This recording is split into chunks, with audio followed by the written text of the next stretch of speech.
Shit 90 Shows Taught Me. Shit 90 Shows Taught Me was not filmed before a live studio audience.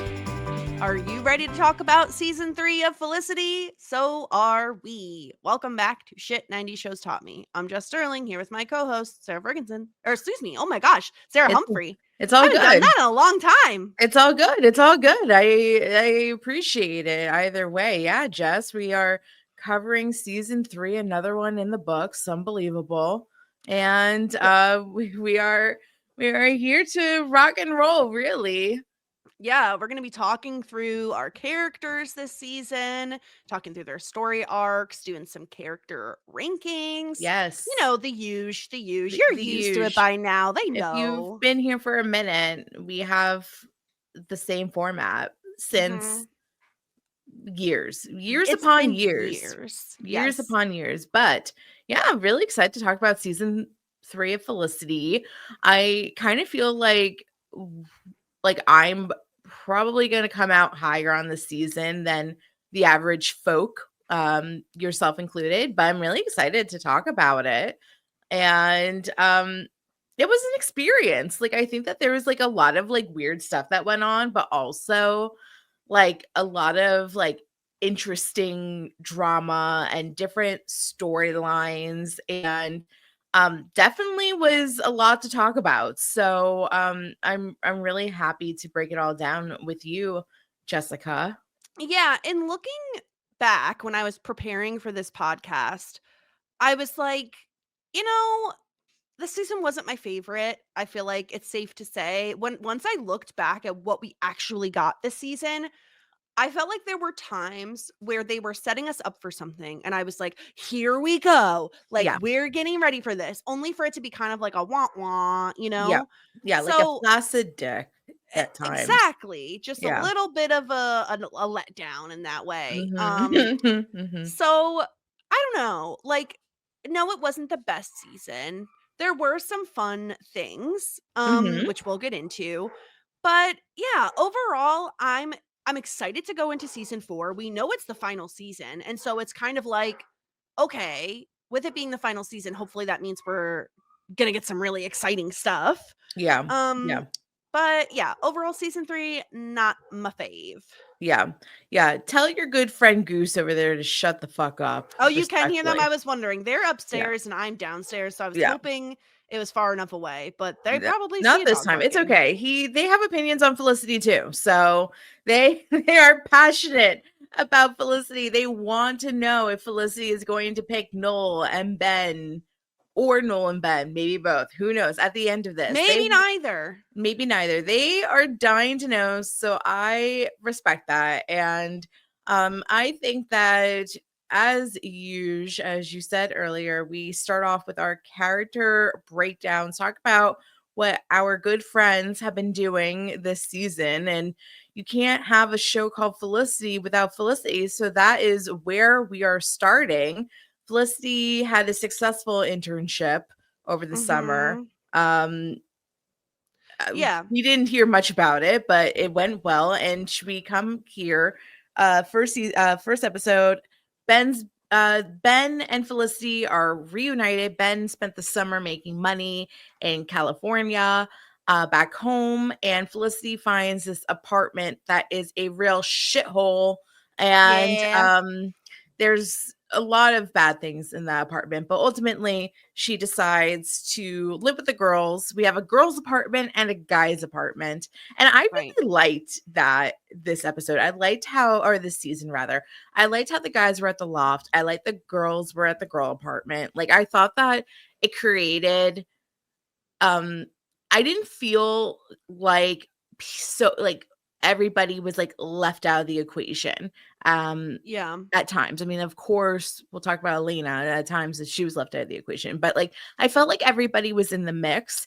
And for episodes like the Blackout, it was really fun to just have everybody under one roof and having 2 places where people live it like added to that, because like you would go over to one person's house and then you would see like a couple of characters that you know what I mean? Yeah, I agree with you completely. I liked the living arrangements this season. I almost wish we got more of like, oh, a girls' night, right, with everyone at that apartment. Mhm. Like, I feel like they could have taken better advantage of the living situations in terms of scene choices and character pairings and stuff. But I did love this storyline of Felicity getting like the shittiest apartment ever and everything going wrong, another fire starting, like it's all bad. But her and Ben are making the most of it up until Felicity goes on a girls' night out after Julie leaves the show. Mhm. Felicity needs a girls' night. So they go out, they go to a frat party. She gets drunk and she wakes up in some guy's bed and doesn't really know what happened. This causes a massive blow up with Ben and they fight, whatever. It turns out she didn't sleep with the guy. Ben is going to beat the shit out of the guy, which we'll get into in his section. But they do eventually make up.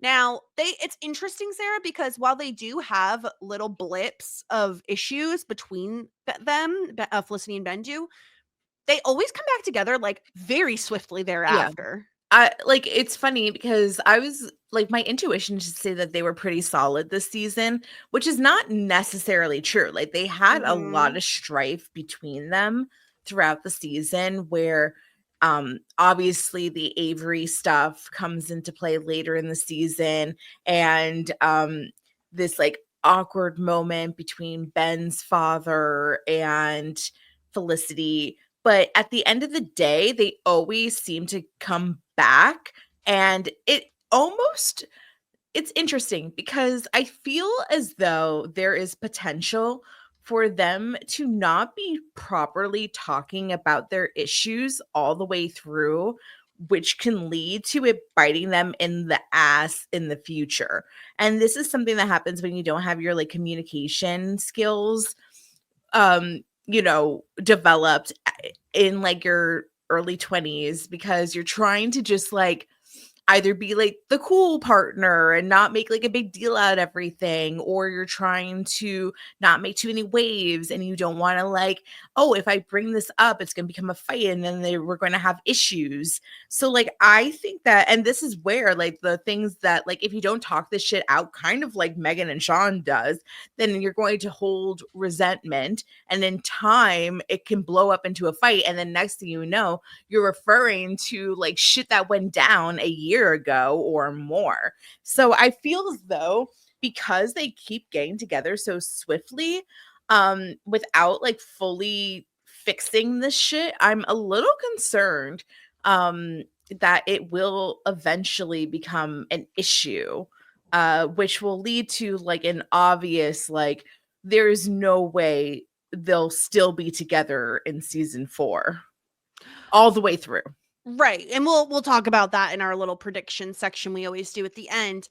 Yeah, it is interesting. They had these like blips of issues. One of them being Ben's father and everything going on with him and his alcoholism, and him kissing Felicity and her like not really knowing how to handle it. I mean, understandably so.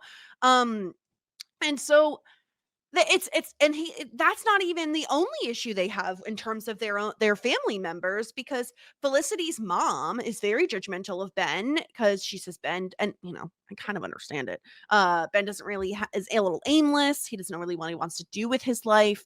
We know Felicity has always been very driven, and she's kind of always had at least somewhat of a plan as to what she wants her future to look like. And Felicity's mom is like, "Oh, what about Noel? Why don't you date Noel? Noel's so great. I love Noel." And so that causes strife between them as well. I find it very interesting that it's like all these little things, or I mean, I guess I would call them big things in the case of Ben's dad kissing Felicity, threaten to break them apart. But none of those things do, right? It's just Yeah. like teeny tiny arguments. What ends up breaking them up, albeit briefly, is the results of the shooting and kind of the aftermath of the shooting, where James shoots Avery, who we were like, who is this Ruby lookalike? And we see kind of like months after, we jump forward in time a little bit. And And Ben and Avery have grown close. They went through this like very intense experience together. He rode in the ambulance with her. She died in front of him, brought back to life, blah, blah, blah, blah, blah. Ben is doing the same thing he always does, Sarah, and he is like backing away. He's curious about his other options. This is a man who can't really be tied down for too long. He's like the plastic bag that Katy Perry was talking about. Oh my He's God. just a plastic bag floating in the wind, like truly. But I also think that it also, the time that Ben took with Molly and Avery this season, not totally focused on Felicity, only pushed Felicity and Noel together more because and like develop their friendship more. So it's really interesting in that regard. And I think that the second half of the season after the shooting, Felicity was very involved with Noel and Demented Pet Store or whatever the fuck it's called, and like everything that's involved into that. And like, as much as we can say like Ben spent way too much time with women that was not his girlfriend, I mean, like, if like my husband was hanging out with a girl working on Demented Pet Store 24 hours a day, like Felicity and Noel does, I would get a little pissy ass too. I'll be like, what the fuck are you doing over there with your little computer game bullshit? Like, come on. So like, I feel as though, I mean, the only issue is that Felicity is evidently completely oblivious that Noel is obsessed with Felicity, which I just feel I still am having such a hard time being convinced that that is the case. Especially the show is telling us that is the problem, right? Especially because how overt in my mind Noel is being with his strategy as to get Felicity back. So like, yeah. I mean, because of course they're spending all this time together, Felicity and Noel. And of course, Noel is doing all the shit, making a breakup kit, like involving her in this, like on these projects and like trying to get her an internship over the summer when the Seattle thing was at play. And and is doing all this shit. So of course, like he's obviously developed feelings again, probably never lost feelings, to be completely honest. And winds up kissing Felicity, and this bitch acts like she's shocked. Like, how are you shocked? Like, this was so obvious. Like, I'm the stupidest person in the world when it comes to the opposite sex at times. Like, I don't know who likes me. I think people are just nice. But like this girl, I can't believe it. Like, it was so overt and obvious. And this show, you're right, is like, yeah, like Felicity had no idea. Like, it was a complete surprise. Yeah. Like, how can it be a complete surprise? And then I think so they're not spending the summer together, Ben and Felicity. Noel was supposed to be off in Seattle.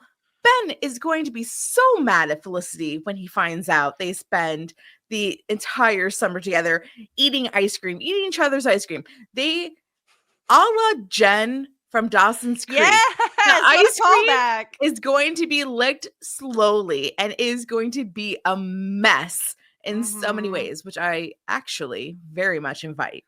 Please. Yeah. I think when we look back at this season and we look at how many moments there are of Ben and Felicity not really communicating well with one another, right? Like, let's think about this.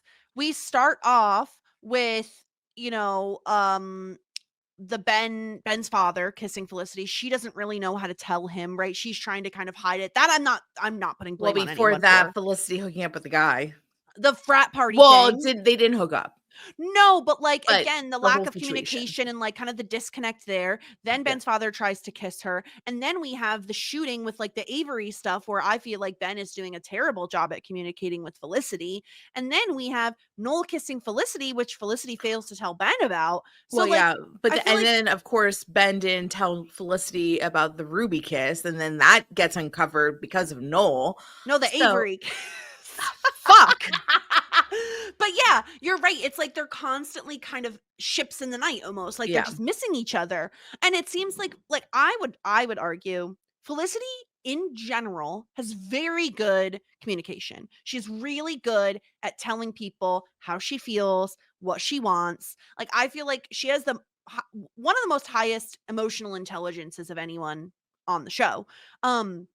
But they're kind of missing each other a lot this season, And just like always on different planes. I'll tell you this much is true. It's exactly what Ben said. Ben said to Felicity, I can't, like, you are hard to talk to.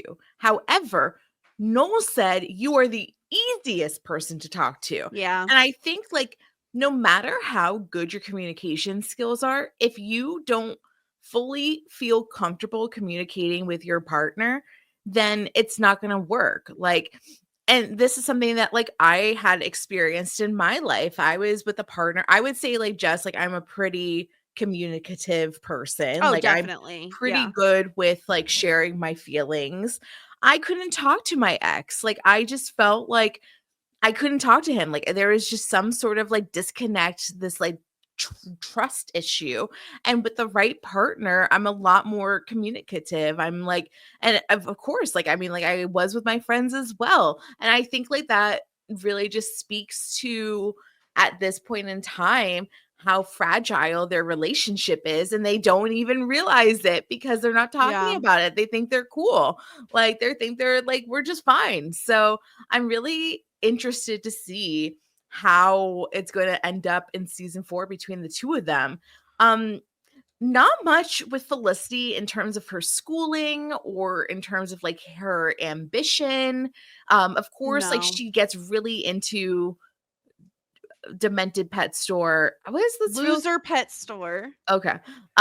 She gets really into that. I think that's interesting. Like, I think that's kind of more like Noel's passion than her passion. Yeah, it's more that we get to see a bit more of her talents in terms of artistry than anything else. I think Yeah. obviously it's way more, like you said, Noel's thing. I think Felicity enjoys doing it because she likes spending time with Noel and That's like she gets to exactly. create.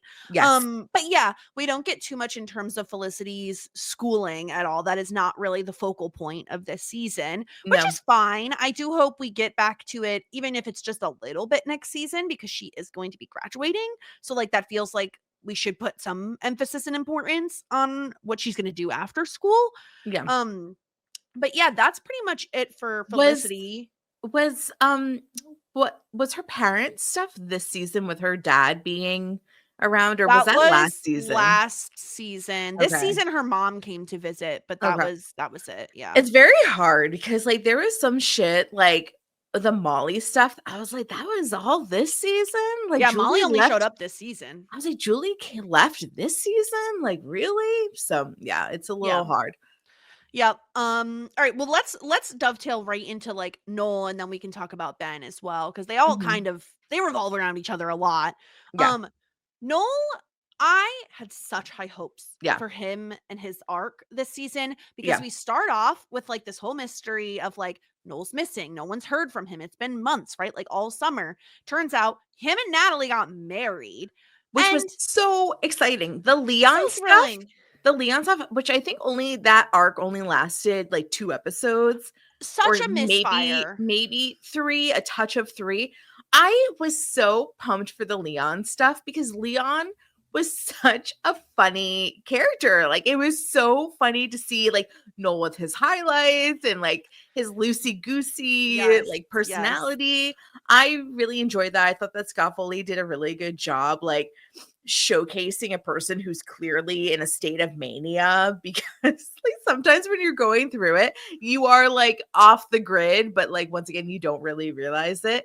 And the stuff with Natalie was really interesting too. And she goes off to Germany and we never see her again. We mention it once or twice. I think he's still married. I'm not even completely sure. Well, there was the whole money issue of like she has all this money and like she'll get gifted a certain amount if they stay married for a certain amount of time, whatever. The point is that they really made a mistake in not continuing that storyline for a bit longer. Like, Yeah. this was fun to have Noel like spice things up. I felt like we were due for a character to go a bit off the rails in like a major way. And Yeah. I suppose he did, but like The way he did was by instead stalking Tyra Banks and being like a complete creep.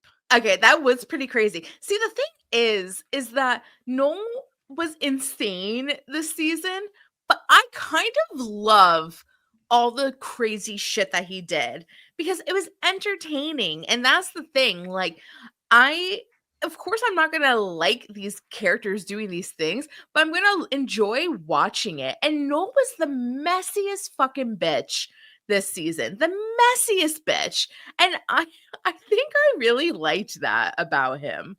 I think I did. And I'm actively moving my character rankings right now because I think back to all the crazy things that Noel did this season, and I'm like, he's a terrible human, but he's interesting to watch on TV. A la like all those villains in Survivor. You know what I mean? Like, what's his face? Russell Hantz. Horrible human. Absolute scum of the earth. But he single-handedly saved Survivor. Single-handedly saved Survivor in that era. You can't tell me otherwise. Those were the slowest seasons, those mid-seasons you're right. of Survivor. You are and he absolutely right. saved it. And I feel like if we didn't have Noel doing the craziest shit this season, then this probably would have been a boring season. You think back to like, oh, who was the one that like uncovered the Avery shit? It was Noel. Who was the one that was orchestrating this future breakup between between Ben and Felicity? It was Noel. Like, he really was doing the most to be the absolute worst. However, he was the one that might have saved the season from boredom. I feel like they could have gotten to the same level of like intrigue and excitement without having the stalking Tyra Banks storyline. Because like truly, I didn't mind the like we have loser pet store, right? Like him kind of like truly doing the most in terms of master manipulator, getting close to Avery, getting the tea on that, like finding out all the stuff with Avery and Ben, using that to his advantage. All that stuff I didn't mind. It was the like Tyra Banks of it all, where they were like, we have Tyra Banks for like 2 or 3 episodes. What can we do with her? Let's have Noel be a huge creep and stalk her and like but this invade her privacy, steal her passwords, like do all these things that's like truly unhinged and makes me immediately dislike Noel so much. Okay. Yes, it was horrible. Really, really bad. Like I said back when we were covering this, if you're going to do this, you have to do it well. He did not do it well. And because he was so bad at it, it made it funny. Like, he was so bad. Very, very obvious that he was doing. Tyra Banks was stupid as fuck because she didn't realize it at all, even though it was very, very obvious what he did. He sucked at it. If he was actually good at it, then it becomes like Penn Badgley and You. And that's scary. And that's a whole different show, right? That's a whole different show. Yeah. But Noel was the worst at it. And that made it entertaining because he was being a messy, sloppy bitch about it. So I kind of like, I don't hate him for it. Like, of course, like, I'm not saying that like this is an upstanding gentleman to society. However, I will say that like he made this season entertaining because he's a fucking fool. He is a clown and an idiot and a fool and a manipulator and also a psychopath, but he still has those fluffy lips that I know that you want to kiss. A pillowy lip. Yeah. I know you want to kiss them. So how can we hate him? We could hate him a little bit, but he might be saving this season of Felicity. Yeah. I don't know. Let me think it through a little bit as we talk through all these characters. Because I want to say like with our character rankings, yes, like who do we like the most? Who do we want to get dinner with? Is that really like the question with character rankings? Or who is the most entertaining person to watch on my television screen? And if that's the question, Noel shoots up to the top of the list. He went from bottom barrel to the top. I don't want to get dinner with the psychopath. Maybe I do, but I do, in fact, want to watch him on my television. So that, or my iPhone, because let's be real, I never watch TV on my television. I'm always watching stuff on my phone. Yeah. So he, after like all the mess, after like hooking up with Avery, what a psycho, after revealing the Avery stuff, He's now like focused on graduating. He's graduating, gets this job as like, I don't know, the head of the like web department in this place in Seattle. Who But the fuck truly knows? We just know it's in his field. He's graduated, so he's getting a job in his field straight out of college. This is great. He wants Felicity to join him in Seattle, but again, he's a bit of a dickweed when he's like, "You can come, but you can't bring your stupid boyfriend Ben." yeah, that was a little stupid, but also like high entertainment. He kisses Felicity. He is about to move to this job in Seattle, but unfortunately, the job gets like canceled as he's on his way. So he's going to be spending the summer with Felicity in the loft alone. So that should be entertainment. Oh yeah. I mean, we're not going to see any of it. No, we'll skip to after summer, but skip. In the same vein, we can't talk about Noel without then also talking about Ben and everything going on with him, because these three are very intertwined this season, as we kind of expected. Ben is dealing with a lot of more serious shit on top of the Felicity drama, with his father being an alcoholic. He opens up, like, we know he opened up about that with Felicity, and I thought where we were going this season, we talked a lot in the beginning, Sarah. I don't know if you remember this. We talked a lot about whose drugs are they? Who's going to be doing the drugs? Yeah. And I was very bullish on it's going to be Ben. He's going to discover he has a bit of a substance abuse issue. I thought with the amount we were seeing him drinking and the amount of rage that he had when he drank, I thought we were leading down the path of he's going to realize he has a problem, because lest we forget that Ben beats the shit out of the frat guy that Felicity spends the night with. Yeah. And he joins this Al-Anon support group where he's bonding with Molly. Sarah, I know we both were like, oh, fuck, we could see where this is going. Like, him and Molly are going to hook up. Thankfully, that didn't happen. It didn't happen. Yeah. Like, honestly, like what we were talking about before, set up for nothing to happen, which was kind of annoying, but also really good. But I would say I would have rather, and I think you'd agree with this, I'd rather have the Avery storyline than Ben get together with Molly. Yes, me too. Yes. Because the Avery stuff, like after the shooting, and the shooting wouldn't have happened without Molly. I don't want to give Molly any fucking credit, but like Tag the best thing is she contributed to the show. Yeah. The best thing that she contributed to the show was that she dated Tag from Friends, and Tag from Friends went loco and shot up this rando named Avery, this absolute the Ruby lookalike, rando. And then from there, we get probably my favorite storyline, thruple, quadruple of the entire show. Yeah, this weird ass love square. It was so fun watching Avery do her shit. Like, it was so good to just watch her spin her wheels, and Ben truly gets swept up in all of it. And because there's that, and like all of that drama, like what a disaster, really, but also pure art. But also, yeah, like in terms of all the serious stuff he's going through, I mean, Ben has a really interesting season, and I think like I'm going to give him more credit than I could have imagined, because like he's going through it. Like, he doesn't have a lot of purpose in life. He doesn't know what he's going to do. He's on academic probation, is on his own. Like, he doesn't have money. His dad sweeps in, like ditches him, is still an alcoholic, kisses his girlfriend. And then he becomes like, I want to be, then he gets his like Pacey hero complex coming in. And then on top of that, I really like the EMT stuff. Like, there's a lot of like really good character building for Ben in this season that I like really, really appreciate.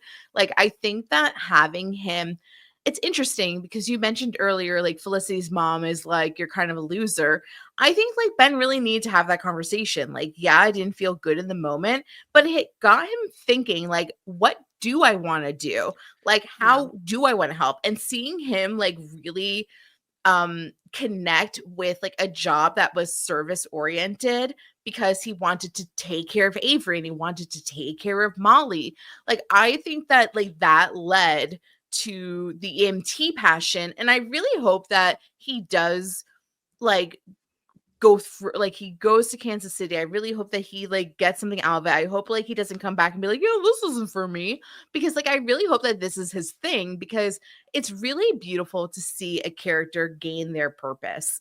And it like I keep thinking, Ben, it's like I'm really connecting that like Ben is a bit of, from Shameless, a Lip Gallagher and an Ian Gallagher.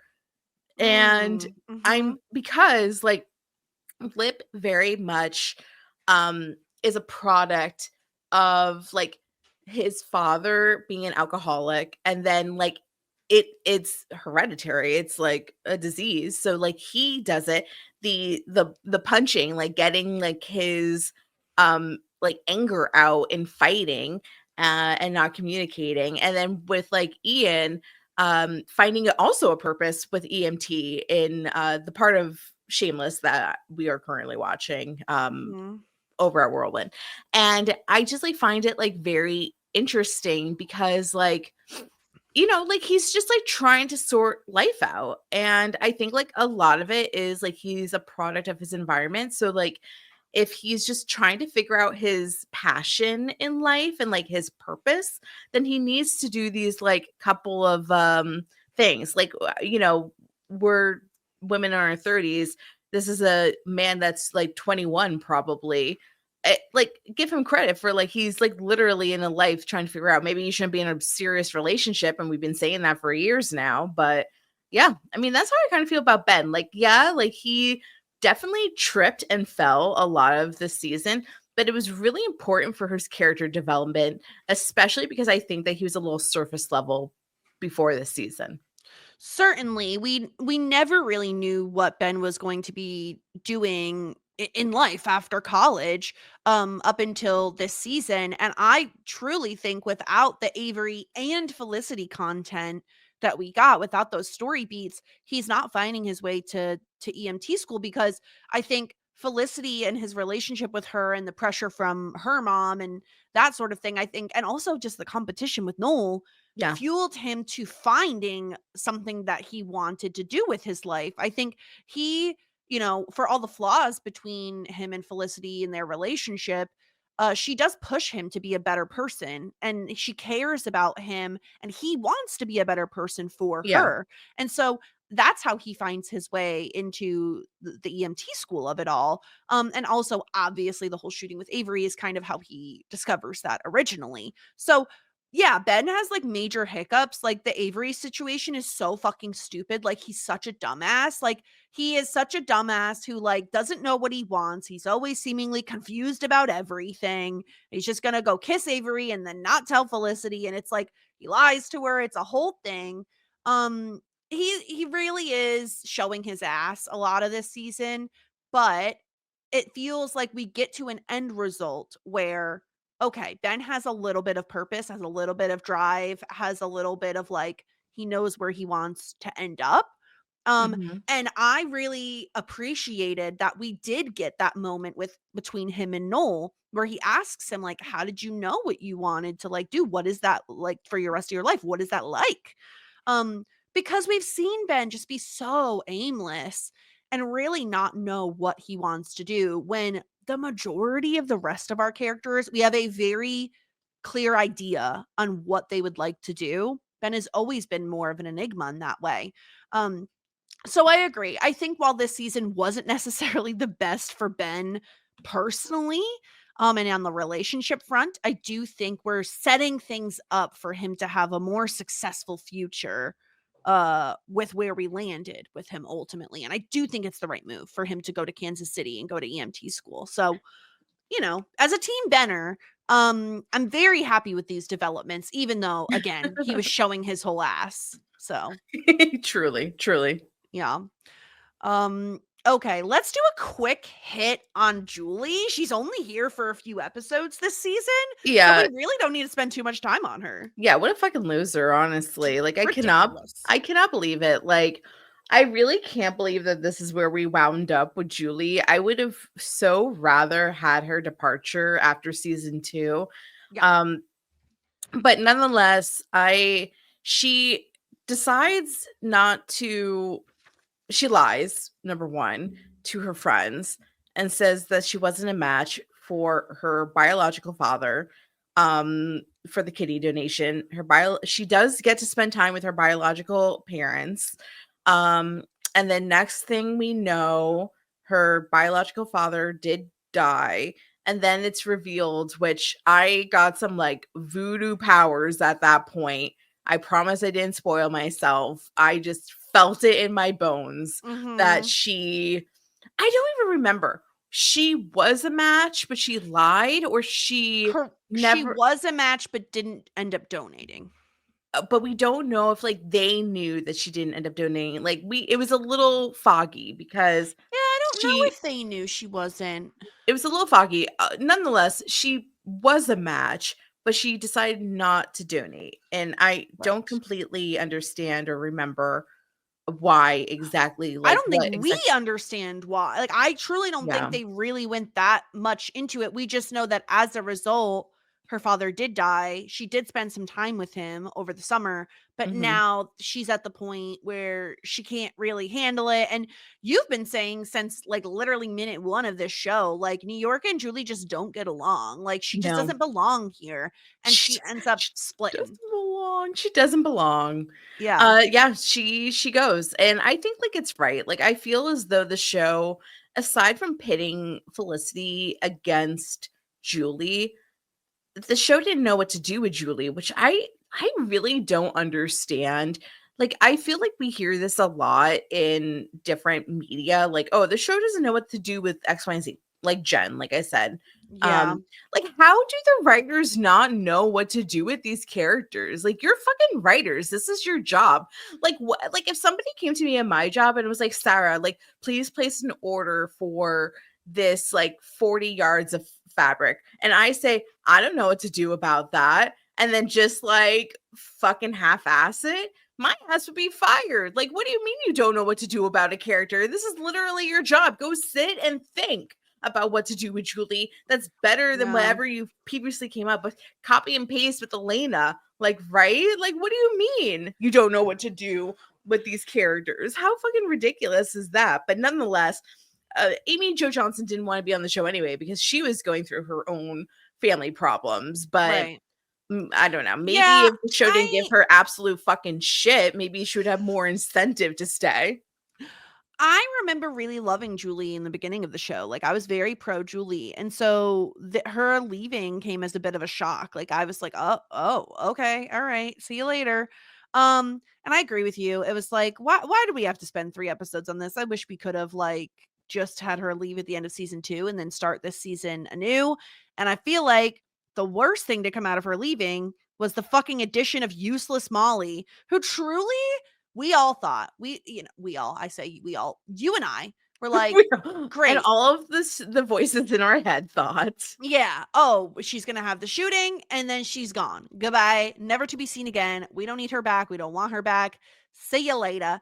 No, she returned. Truly, we don't even need to really spend time on her because we hated her so much. And gagged. Yeah, I was gooped and gagged that she came back. I really do hate Molly. I don't hate a lot of things. Well, no, that's a lie. I do. But I really hate her, and I really think that she's the most waste of space person in the galaxy. And I hate that Elena got stuck babysitting this bitch for half of her season. Yeah. If I see her on my screen next season on episode 1, season 4, episode 1, Felicity, I will hang myself in my closet. I will. Truly, she needs to move out and go back to Britain. I don't want to see her again. I don't even think we need to waste any more energy talking about her because she is such a waste of space. All she was like a piece of strife in my life. Like, she also just served as like basically a piece of rubber to like bounce storylines off of. Like, Elena needs someone to talk to. We'll set her up in a room with Molly. She can talk at Molly. No one gives a fuck about Molly's reply, but she's there. Gosh. So really was moving on. Speaking of Elena, we start off the season with her struggling with her relationship with Tracy. She really wants to fuck. He has religious beliefs where he is not going to fuck until marriage. And so she ends up sleeping with the next door neighbor, Finn. And all the while she's contemplating like breaking up with Tracy, not really sure what to do. All of this kind of comes back around when the whole professor nonsense from like a season or two ago pops back up. She has to do a hearing because turns out, as predicted, Elena's not the only student he was fucking with. And Tracy doesn't have the best reaction to that. We did end up forgiving him because he did apologize later. But they end up, he's going to Africa. He's going on like a missionary trip to Africa. Yes. They're going to remain together. Okay, whatever. He comes back early and Tracy got himself a girlfriend. I don't think that they did decide to remain together. I thought that it was like you'll tell me when you're back and we'll like hang out. Maybe they're not together, but like they had an agreement. Yeah, but like he comes back and he doesn't even tell her that he's back. Exactly. And now he's dating fucking Rose, who he met on the missionary trip. They have the same religious beliefs. So like obviously on paper, they're a better match. Elena has a rough time with this. Like she's not over Tracy for a good long while, but eventually in a state of blindness, she meets DeForest. Blindness, and we get a very, very disappointing storyline, I have to say. She again, there's like a whole issue with like his weight and what he looks like and blah blah blah. Elena eventually is like, I don't give a single fuck what you look like. You're the one who's obsessed with that. I want to date you. They go on like 2 dates, but guess what, Sarah? We can't have good things. We can't have good things. Tracy comes back and he says, nah, Rose is good on paper, but I want to fuck you, Elena. Oh, by the way, they did fuck. I forgot to mention that. They did fuck. Yes. Tracy and Elena. Yes, they did, which is like a whole like moral issue for Tracy. Understandably so. But he didn't have sex with Rose, so that fixed everything for Elena. And then we end the season with Tracy proposing to Elena. Fucking unhinged behavior. Yeah. And she like faints, which we assume, I mean, she's like crying like happy tears. So again, we kind of assume that she's gonna say yes. I do assume that, yeah. I do assume that, yeah. I'm upset by it. Yeah. I mean, okay, so like the thing with like Elena is like I've never been a person that really liked Elena's storylines, and I've never been a person to connect with Elena on like a personal level like you do. So like she's never been my cup of tea, but not because I didn't want her to be, just because she got really boring storylines and she was a personality type that I honestly don't think I would mesh well with, because I'm a delicate little flower and Elena would absolutely pulverize any sense of like you know, like I just like couldn't imagine her as a friend. She's just way too blunt and she really gets in the mix of things. Nonetheless, this season, I truly was the most invested in Elena than I have been in the entire series.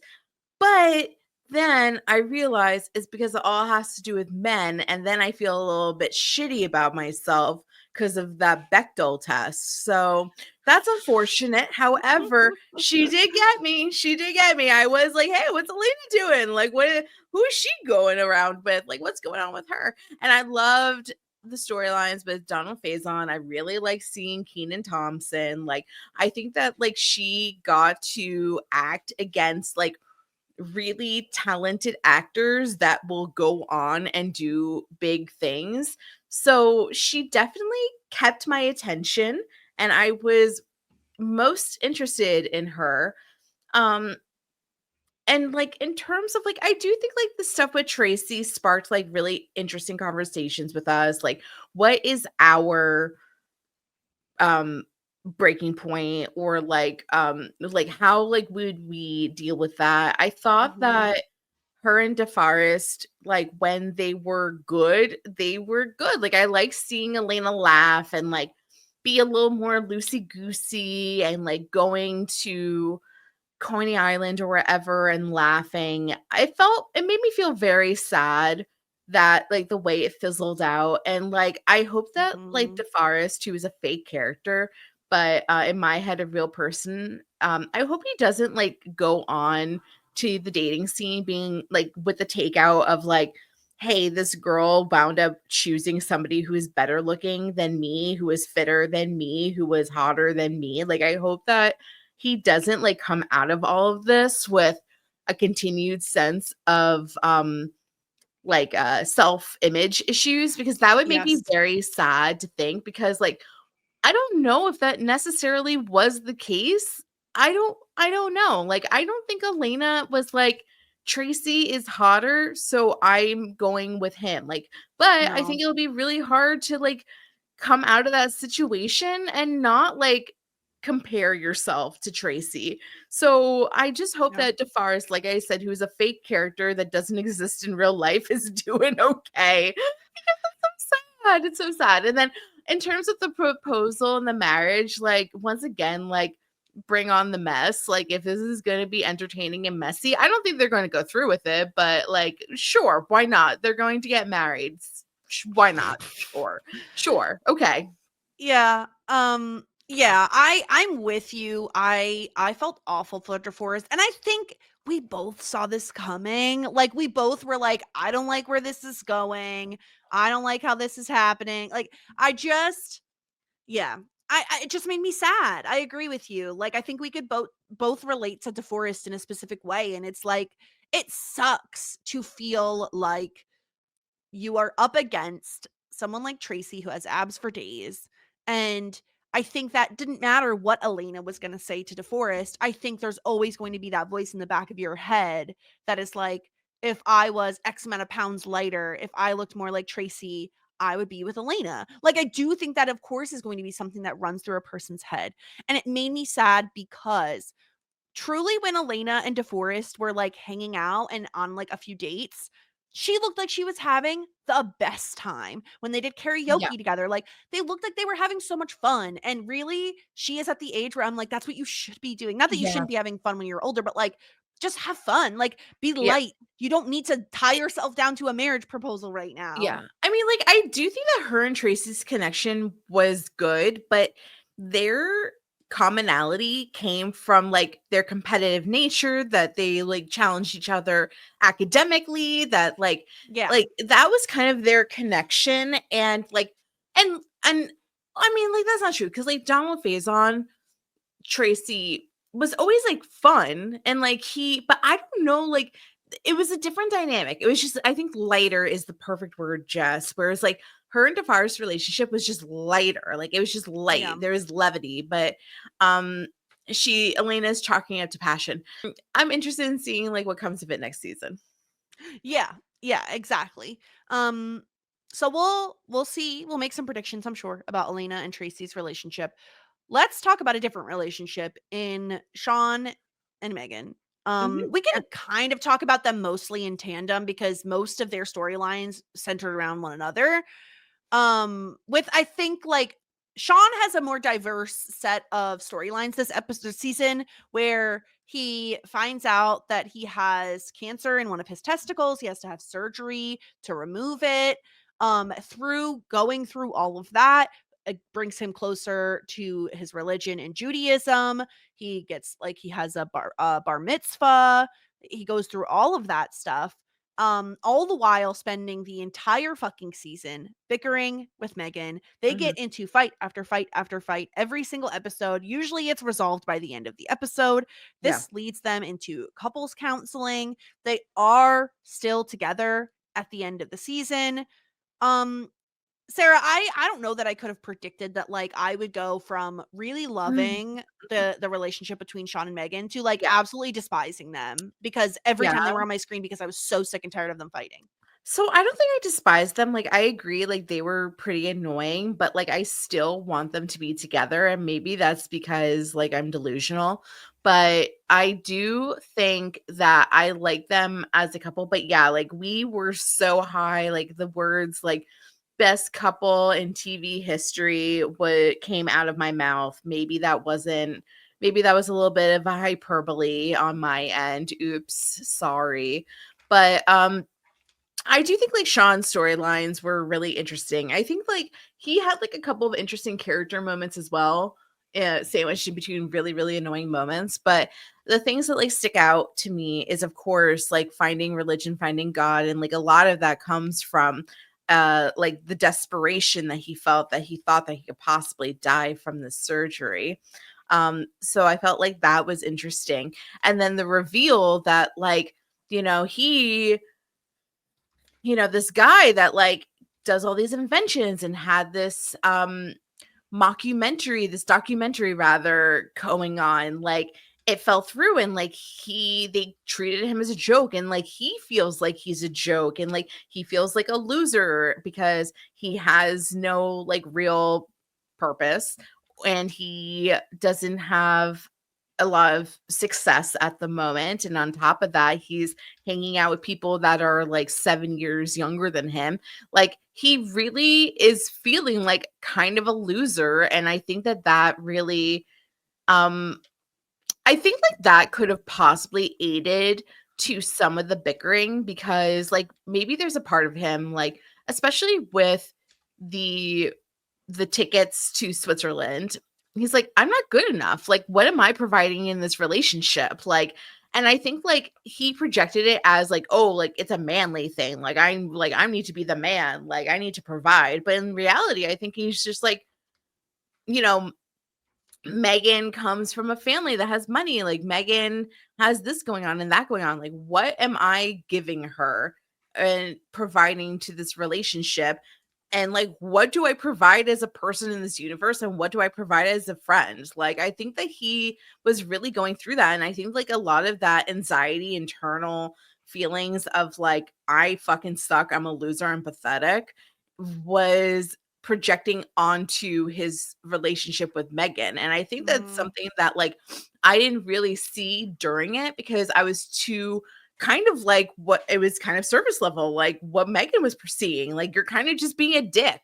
Like, you're being a dick for no reason. You're bickering with me for no reason. You're kind of being an asshole. Mhm. But in reality, like, I would think that there's probably like a lot of like internal like feelings of inadequacy that Sean is dealing with. And I can relate to that. And I think that is really tough, especially like I said, like, um, he's like 27 years old, or older. He's older than like his friends, and like he's kind of on the same level. Like, I used to say that, like, I always felt that I was 5 years behind my peers, like in my status of life and in my maturity. And I felt like a fucking loser. And in like where I was at. And I felt like a loser. Like, I really, really did. And I felt like all of my friends took a train and I missed that train. And like Sean is probably looking at his peers, the people that he graduated with, and is like, this person's married, this person's having a kid, this person bought a house, something that like a lot of us go through, and is feeling like a loser. And I didn't give him that credit. And it's something that like I relate to, obviously. I've related to. And I feel bad for him for that. Mhm. Yeah, I think it was I appreciated getting to see him work through his feelings on religion and kind of being able to find something to cling on to give him hope, in those moments where he was really scared about the cancer found in his testicle. I think it was just so overshadowed by all of the bickering that happened with Megan because it was just never ending, and it Yeah. felt very immature in a way that, like, Sean, like you said, he's 27. It's like, okay, time to grow up, Sean. Like, can we please like be in an adult relationship, not a child relationship where it's like you just fight constantly over nothing? And then kind of dovetailing into Megan, we get a hint of like maybe Megan wants to work with kids, right? She has to do this whole preschool thing and she connects with this one kid and tries to teach them witchcraft.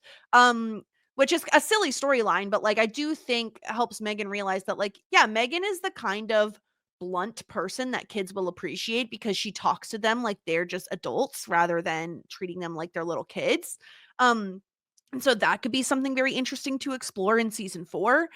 And we also get a little bit of a side storyline of finding out that Megan once kissed this girl who has been thinking about it ever since and is like about to get married to a man, and it's this whole thing. So we explore a little bit of Megan's sexuality, which I did appreciate. I feel like if it was a modern day storyline, I think I said this at the time, I feel like we would have probably explored her being bi a little bit more. But again, for a show in the 90s, I thought they handled it pretty well. Obviously Sean's blow up at her was not handled well at all by him.